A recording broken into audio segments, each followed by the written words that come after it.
Syndicate തെരഞ്ഞെടുപ്പുമായി ബന്ധപ്പെട്ട് കേരള സർവകലാശാലയിൽ തർക്കം. വോട്ടെണ്ണൽ കോടതി വിധിക്ക് ശേഷം മതിയെന്ന് VC. ഇന്ന് തന്നെ വോട്ടെണ്ണണമെന്ന് ഇടത് പാനൽ അംഗങ്ങൾ. VCയെ ഘൊരാവോ ചെയ്ത് പ്രതിഷേധം.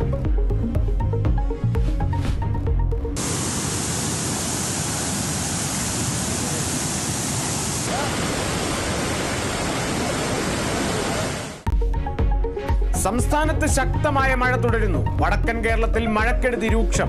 കോഴിക്കോട് പുഴകളിൽ ജലനിരപ്പ് ഉയർന്നു. മലയോര മേഖലയിലും കനത്ത മഴ. കൈതപ്പൊയിൽ ചെമ്പുകടവ് പാലത്തിൽ വെള്ളം കയറി. വയനാട് മുണ്ടക്കയിൽ മലവെള്ളപ്പാച്ചിൽ. എല്ലാ ജില്ലകളിലും മഴ മുന്നറിയിപ്പ്. ഡൽഹി IAS പരിശീലന കേന്ദ്രത്തിൽ വിദ്യാർത്ഥികൾ മരിച്ച സംഭവത്തിൽ 5 പേർ കൂടി അറസ്റ്റിൽ. കൂടുതൽ വിദ്യാർത്ഥികൾ മരിച്ചതായി സമരക്കാർ. വിഷയം പാർലമെന്റിൽ ഉന്നയിച്ച് പ്രതിപക്ഷം. സഭ നിർത്തിവെച്ച് ചർച്ച ചെയ്യണമെന്ന ആവശ്യം.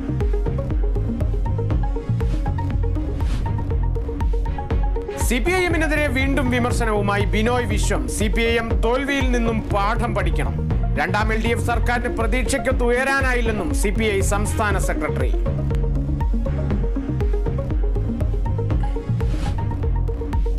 ഷിരൂരിൽ അർജുനെ കാണാതായിട്ട് 2 ആഴ്ച പിന്നിടുന്നു. ഇന്ന് പുഴയിൽ തിരച്ചിലില്ല. പരിശോധനയ്ക്കെത്തിയ നാവികസേനാ സംഘം മടങ്ങി.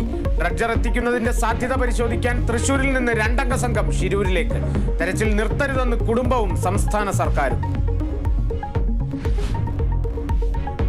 ഒളിമ്പിക്സ് ഷൂട്ടിംഗിൽ വീണ്ടും മെഡൽ പ്രതീക്ഷയുമായി ഇന്ത്യ. വനിതകളിൽ രമിത ജിൻഡാലും പുരുഷ വിഭാഗത്തിൽ അർജുൻ ബാബുതയ്ക്കും ഫൈനൽ പോരാട്ടം. ഹോക്കിയിൽ ഇന്ത്യ ഇന്ന് അർജന്റീനയെ നേരിടും. ആർച്ചറി, ബാഡ്മിന്റൺ, ടേബിൾ ടെന്നീസ് എന്നീ ഇനങ്ങളിലും ഇന്ത്യൻ താരങ്ങൾക്ക് മത്സരം.